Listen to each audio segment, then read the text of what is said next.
Hello, this is Hiroshi Hayashi, Hamama City, Japan. Fort Worth under attack. Warning from aliens. 攻撃されるフォートワース。エイリアンからの警告。1% でもミスや間違いを見つけると、すべてを否定してしまう人がいます。しかし、1% でもそこに真実を感じたら、99% の部分にも目を向けるべきではないでしょうか。2011年の5月10日にアメリカ軍のフォートワース基地がエイリアンに攻撃されたというニュースが流れています。それは本当なのか、それともそうでないのか、今日はそれについて検証してみたいと思います。アウトラインです。まず、本ポール・ヘリア、カナダの前国防大臣の証言を聞いていただきます。それから、フォートワースが攻撃されている様子を皆さんに見ていただきます。その理由として考えられるのがビマーナなんですね。アフガニスタンでビマーナが見つかったというニュースです。そして最後にエイリアンからの警告です。まず、本ポール・ヘリアさんの証言を聞いていただく前にですね、今、いろいろな、なんて言いますか、方がですね、その事実を知る方々が、こうして暴露証言をしています。ニール・アームストロングもその一人ですね。そして別の、言いますか、宇宙飛行士は、エイリアンは実在していると断言しています。では、本ポール・ヘリアさんの証言をお聞きください。Former Prime Minister of Defense Force of Canada, Mr. Paul Hiller, stated as a Congress that UFOs are as real as airplanes flying over the head. This is a very shocking news, and also he said at least 2 of them are probably working with US government. I believe other species that I learned about were long ago called tall white. This is the story about it. Thank you.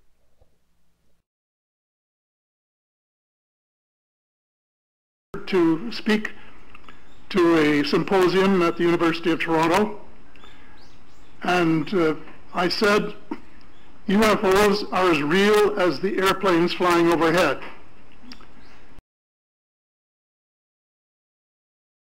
On Earth at this present time, and at least 2 of them probably working with the United States government. The other species that I learned about not too long ago was called the tall whites. To become spiritual beings and practice the one tenet that the world's major religions have in common, and that is the golden rule.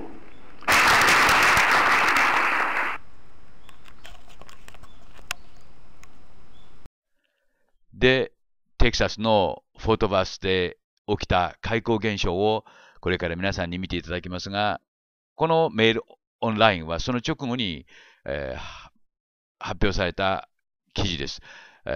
コラムですね。で、これはアメリカ軍側、あるいは政府側の発表として、フォートワースの怪光現象は、近くで嵐が起きたと。その影響で、フォートワース基地のトランスフォーマーですね。いわゆる変圧器、変電機が故障した。その故障事故で、こうした怪光現象が起きたんだということを説明しています。が、しかし、おかしいということで、クエスチョンマークをつけています。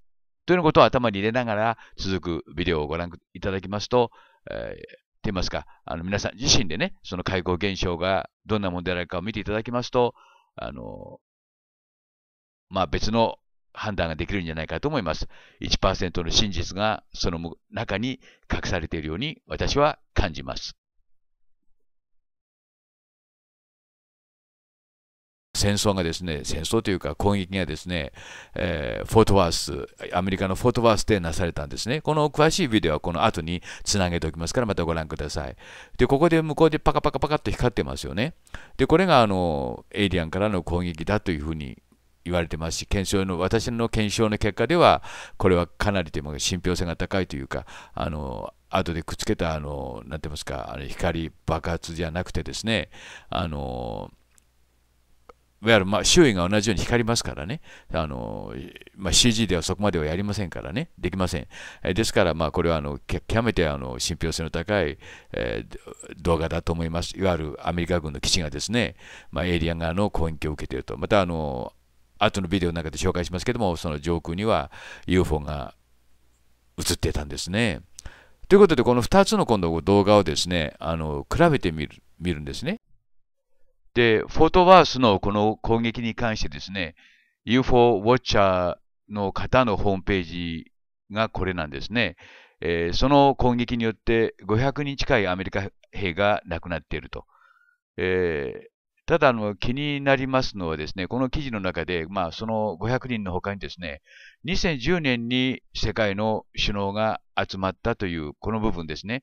実は2010年には確かに集まってはいるんですけども、発見されたのは2000年以前というふうに理解しています。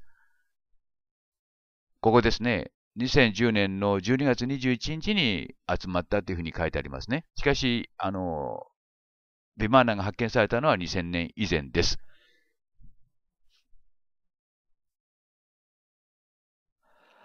アフガニスタンの洞窟でビマーナ級の UFO が見つかったという記事がこの記事です。信頼のおけるサイトの記事を翻訳してみました。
2001, suddenly the media paid some interest, because then something appeared that was almost impossible to overlook.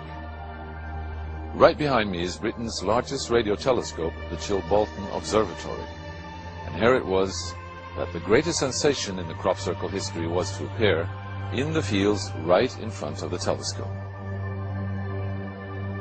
On the morning of 14th of August 2001, a formation was discovered which was different from any other previously seen. From the ground it looked like a tangled mess, wisps of crops spread around in no system. However, in the evening with growing shadows, a picture appeared, unmistakably that of a face. That picture represented a whole new technique, a screen technique, the same that's used for printing a picture on paper. 3 days later, the face was joined by something that looked like a data strip.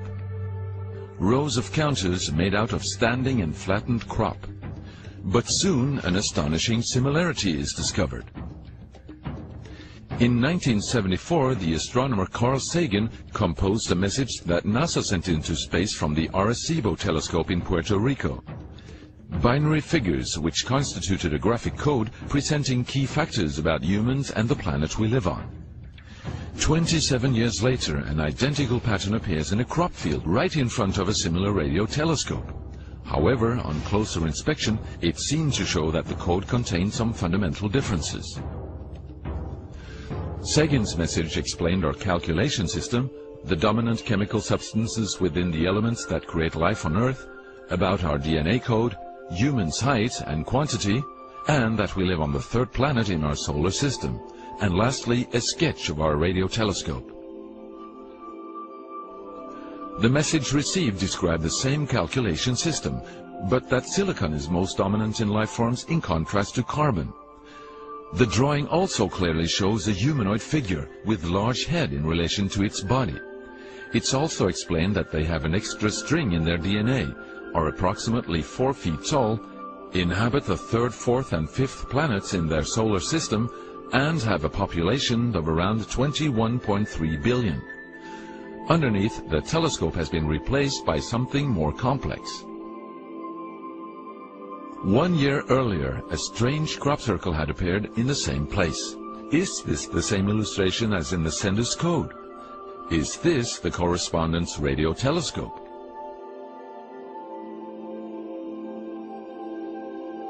If this is not an extremely clever and well-calculated joke conducted by humans, is it a serious response from an alien civilization? The Chilbolton crop formations really gave new life to the speculations of who is behind this. Is it aliens? Where do they come from? And what is their purpose of this type of communication? The following year, very nearly on the same day, a new picture appears that gives new force to the alien theory, this time in Crabwood, near the town of Winchester in Hampshire. Once again we see a face, but this time there is an unmistakable resemblance to something extraterrestrial. The picture also contains a print, somewhat similar to that of a CD, with something that appears to be a coded message. This formation also has a new type of design, this time with horizontal line patterns of variable thickness, similar to that of a TV picture. The message on the disc is similar to a spiral band built up of many boxes.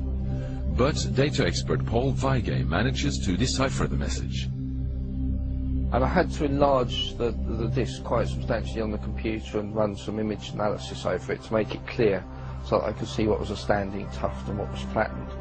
And while I was doing this, I noticed that every so often there was almost a mistake in the diagram. It was like there was a tuft, where the little square tuft, it had done sort of half size.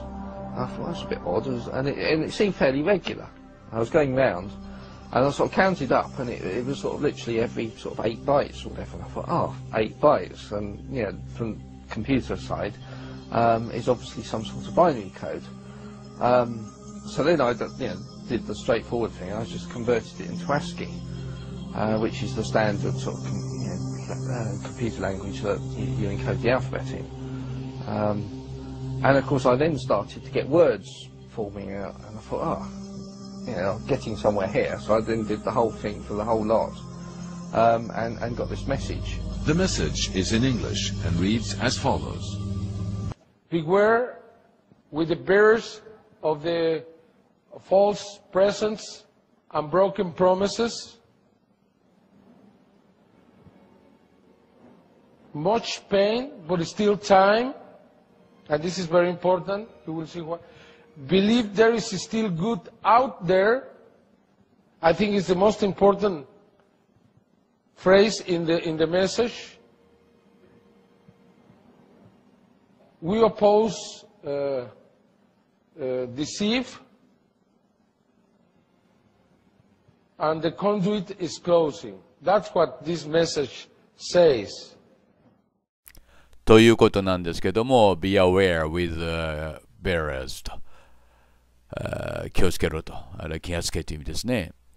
broken promises、破られた約束に気がつけと、痛みが伴うだろうと、多くの痛みがあるがまだ時間はあると。なんか恐ろしい内容ですね。still time 時間があると。しかしまだ善がそこにあることを、信じろと。命令文だと思いますね。で、我々はということは、エイリアンが、これエイリアンが書いたとするならばですね、偽り、騙し、欺きに抗議すると。パイプ、コンダクト、いわゆるつながりですね、パイプはクロージングだと。で、結論ということになりますが、アフガニスタンでビマーナ級の UFO が見つかったというのはどうやら事実のようです。そして西側の首脳たちがアフガニスタンに集まったというのもどうやら事実のようです。しかし、そのアフガニスタンで見つかったビマーナとですね、ハンプシャーに現れたエイリアンの警告文と直接つなぐ証拠はありません。そしてそれと今度はフォートバースの攻撃と直接つなぐ証拠はありません。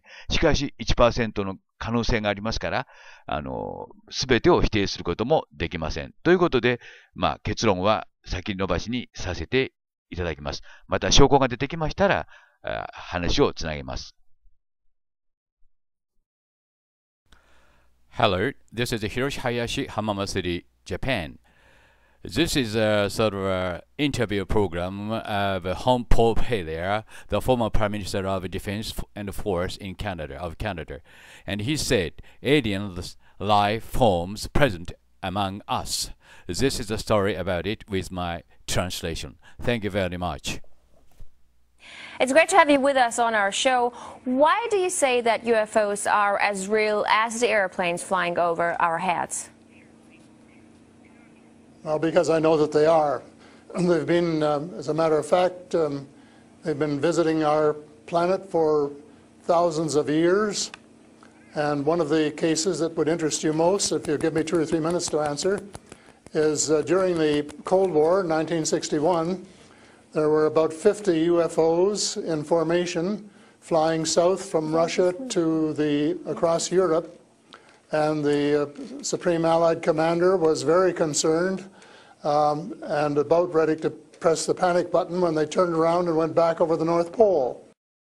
They decided to do an investigation, and they investigated for 3 years, and they decided that with absolute certainty that 4 different species at least, had been visiting this planet for thousands of years.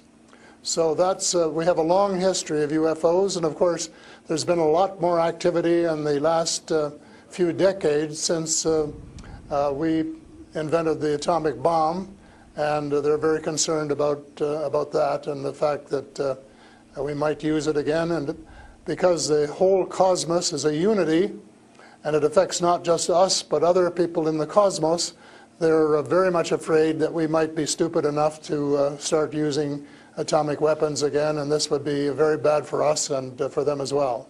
So no serious scientist has ever publicly confirmed evidence of an encounter with extraterrestrials. Why would scientists not confirm the facts if they exist? I'm afraid they must go out of their way not to find, because if they did, even 10% of the amount of research I've done in the last 8 years, they would be as convinced as I am. I mean, they could do it even faster. Might take them a little longer, a military background, but there are so many wonderful books that tell these stories, and they've been authenticated. The sightings have been authenticated by more than one witness, and also by radar, and they have landed in various places around the world, including Russia. There's a famous case there. I can't remember the name of the place, but it was widely reported at the time. A man wrote a book about it, and then the French bought the book rights so that it wouldn't be circulated around. There's just so much evidence.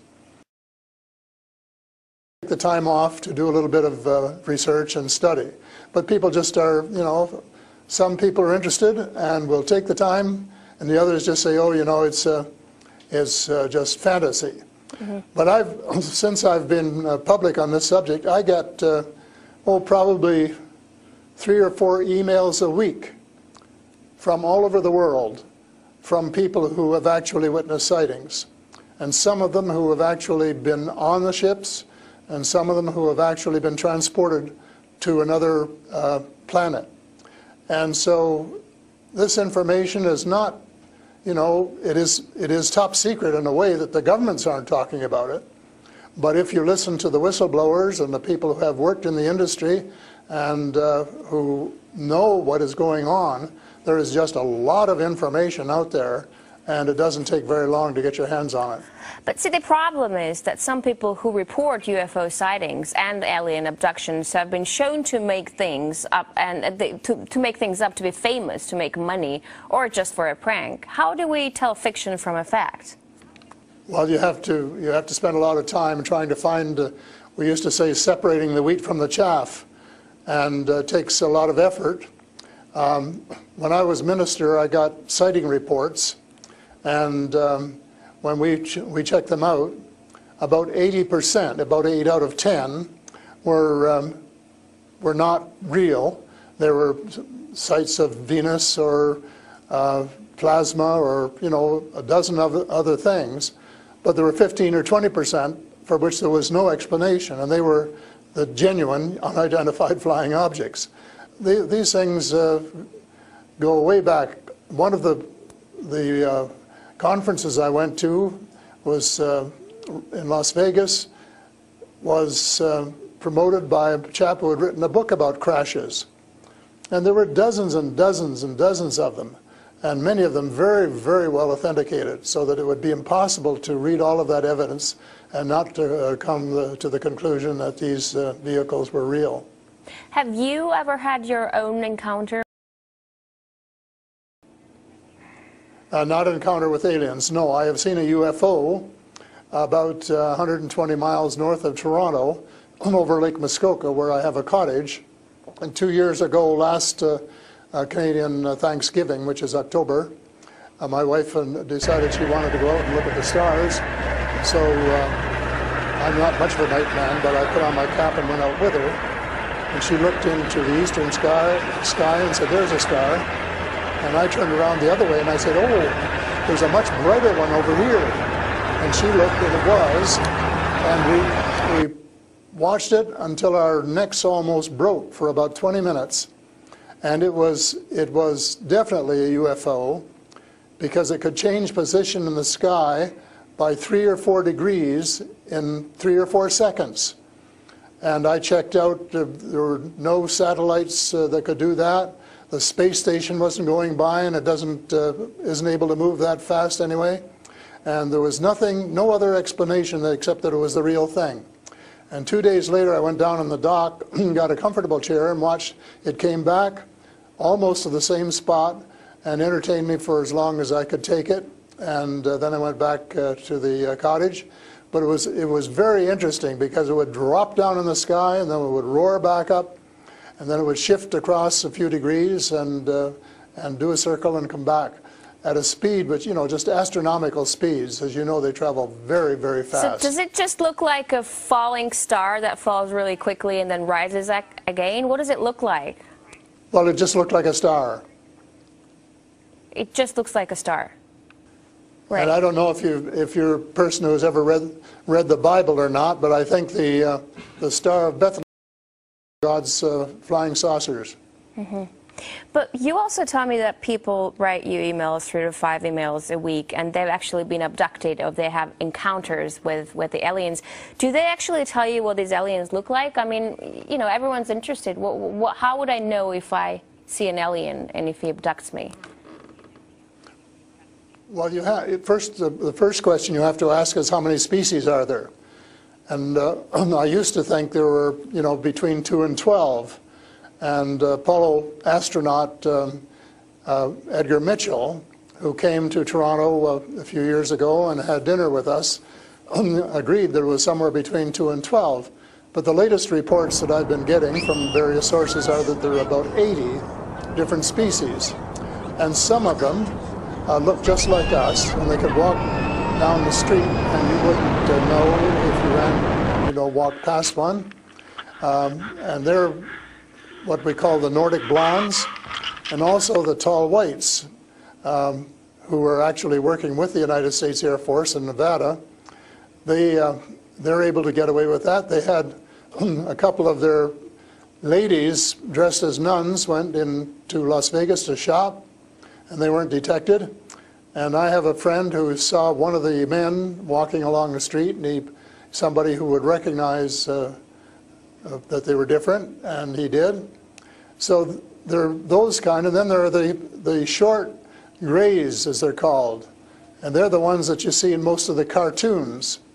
They're have very, very slim arms and legs, and they're very short, just a little over 5 feet, and they have a great big torso and a great big head and great big brown eyes.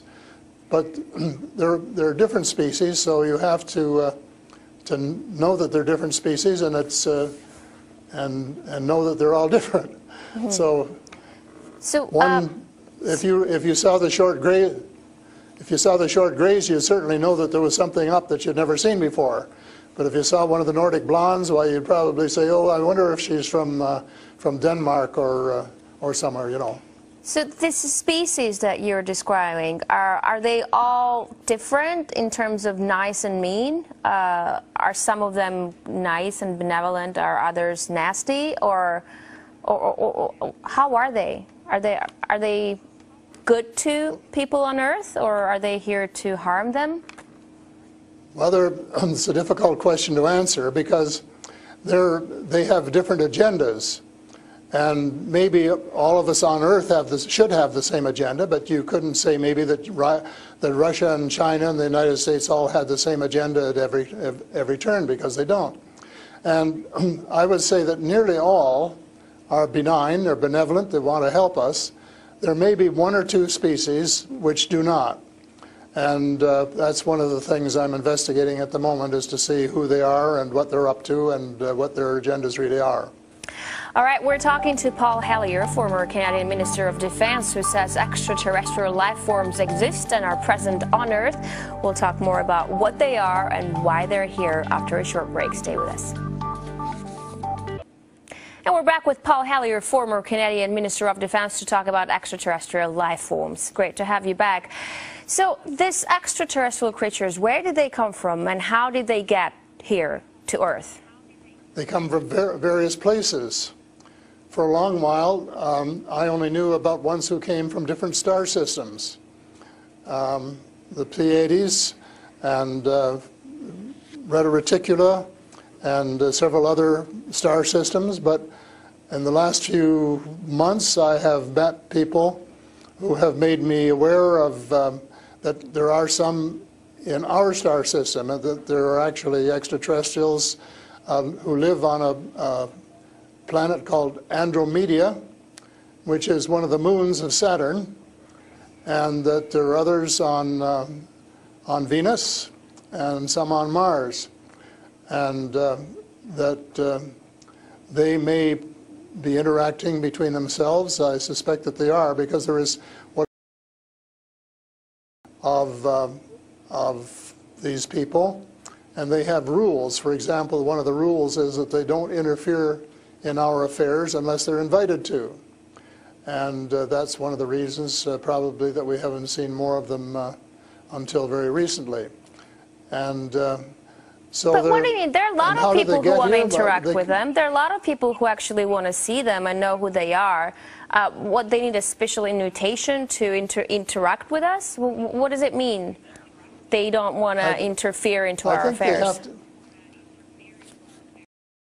They want to tell us how to run our affairs. They have accepted the fact this is our planet and that we have the right to run it, but they're very, very concerned. They don't think we're good stewards of our planet. We're not. We're clear-cutting our forests, and we're polluting our rivers and our lakes, and we're dumping sewage in the oceans, and we're doing all sorts of things which are not what good stewards of their homes should be doing, and they don't like that, and they've made it very clear. And as a matter of fact, they have given us a warning. How? And this has come from more than one source. How have they made it clear? What have they done? They have talked to people.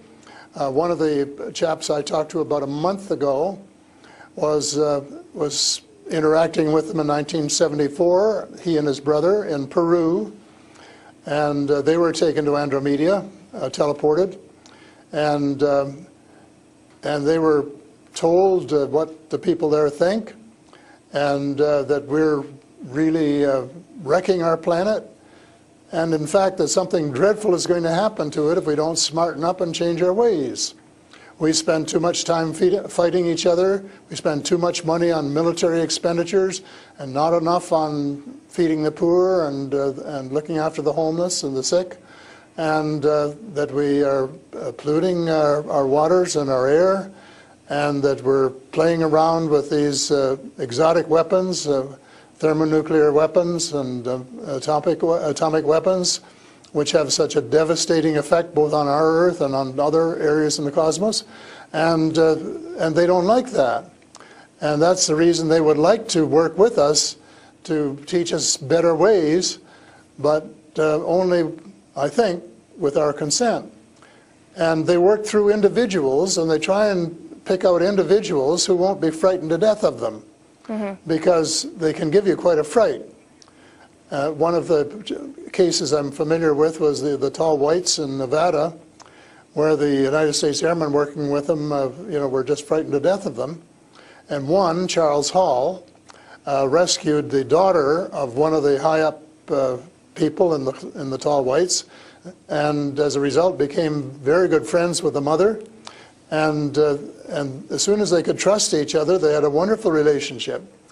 And he wrote a book about it. It's called Millennial Hospitality. Millennial Hospitality. And it tells you how you go through these stages of being scared out of your wits. But then when you establish a trust and a working relationship, why you can have the same relationship, same kind of relationship that you would have with someone here on Earth. But here's what I'm thinking. If you're outing their presence, which is clearly not what they want since they're hiding, why aren't they so afraid of? Why aren't you afraid of repercussions? Because you're obviously stating that they're here among us, and you're telling me all these species that exist. They are here among us, and I'm not afraid because, in most cases, well, as far as technology is concerned, they're light years ahead of us, and we have learned a lot of things from them. A lot of the things that we use today, we got from them. Lead lights and microchips and Kevlar vests and all sorts of things that we got from their technology, and we could get a lot more too, especially in the fields of medicine and agriculture, if we would go about it peacefully. But I think maybe some of our people are more interested in getting their military technology, and I think that's wrong. I think that's wrong-headed, and that's one of the things that we're going to have to change, because we're going to have to work together. Talking about all of us, everywhere on the planet. You mentioned military technology and swapping technologies and barters between aliens and people in American government. I want to ask you, as a former Minister of Defense of Canada, is interstellar war a possibility? Should we be creating a Star Wars force to defend ourselves from possible invasion or something like that?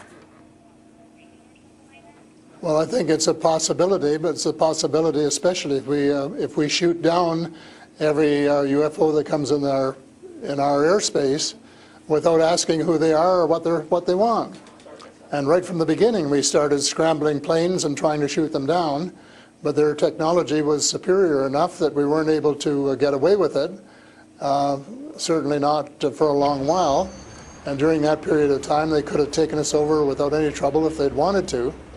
So I think we have to, rather than develop our own Star Wars, Earth Star Wars, to protect ourselves against them, that we should work with the benign species, who are the vast majority, and work together and rely largely on them, of course, and cooperate so that we would be contributing something at the same time. But I don't think there's any point in us developing a galactic force that would tempt us to go out on our own and get into mischief, which is one of the things I think some of them are concerned about. But what do you expect to happen if people start to believe in alien existence? Because things are definitely going to change. Our lives aren't going to be the same anymore. Well, I hope that's the case. I hope that's the case, and I'm all for full disclosure, and I'm going to push very hard for full disclosure in the book I'm writing, and to give some reasons for it, things that we really have to know and have a right to know, and that our future as a species, and here I mean, you know, all of the species in the world, are potentially at risk if we don't figure out what's going on and work together to try and make life more amenable for all of us. But and to work with our neighbors from other planets as well. But still, like, I'm thinking to myself, if they've been here for such a long time, as you say, and they're interested in helping humanity, as you say, why is our world such a mess? I mean, if you want to help someone, you just help someone. You don't wait for someone to invite you to help that someone, no? Well, I don't, you know, it's something that I think parents can sometimes say to their children, this is what you should do. But that doesn't mean the children are going to do it, does it? Because the cosmos is based on free choice. And we're given the option of making mistakes, of making wrong choices. And I guess what bothers some of us is we've made too many wrong choices and not enough right choices. So we're going to have to start switching our priorities and stop spending so much time and effort and weapons to kill each other or to dominate each other, and spending a lot more time on how to help each other to have a better society and life which is healthier, and where the health care is better, and where the food distribution is better, and where the air is cleaner and the water is cleaner, and all of those things that are waiting to be done if we just get together and row, as we say, rowboat, row in the right direction, the same direction. And it's possible, but it's a tall order, and so far we haven't done it. My thesis will be that we have to do it, and we have to start doing it right away. Thank you so much for this interesting interview and insight on extraterrestrial life. That was Paul Hellyer, former Canadian Minister of Defense. He says aliens exist and live among us on Earth. That's all the time we have for today. I will see you in the next edition of Sophie & Co.「